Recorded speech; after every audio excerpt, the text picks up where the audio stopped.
नमस्कार, मी संदीप देसाई. नुकताच 5 राज्यांच्या विधानसभा निवडणुका पार पडल्या. या निवडणुकीमध्ये अनेक पक्षांचं पानिपत झालं. पश्चिम बंगालमध्ये पहिल्यांदाच भाजपने जबरदस्त कामगिरी करत ममता बॅनर्जी यांच्या तृणमूल काँग्रेसचा धुव्वा उडवलाय.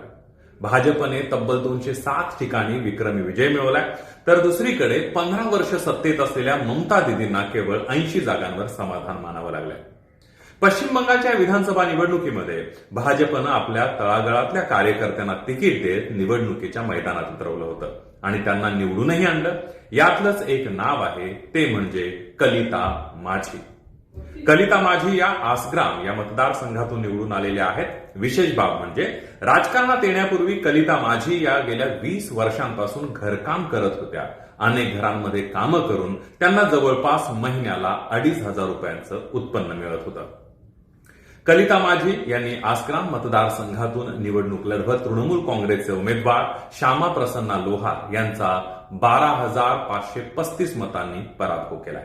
कलिता माझी यांना तब्बल 1,07,692 मतं मिळाली आहेत. गेल्या विधानसभा निवडणुकीत सुद्धा भाजपनं कलिता माझी यांना उमेदवारी दिली होती. त्या निवडणुकीत त्यांचा पराभव झाला होता, त्यांना पराभवाचा सामना करावा लागला होता. मात्र मागल्या निवडणुकीत सुद्धा त्यांना तब्बल 41% मतं मिळाली होती. हा मतांचा आकडा सुद्धा कमी नाही आणि त्यांचा 12,000 मतांनी मागच्या निवडणुकीमध्ये पराभव झाला होता आणि आता या निवडणुकीमध्ये त्यांनी या पराभवाचा वचपा काढत 12,500 मतांनी तृणमूलच्या उमेदवाराचा पराभव केला.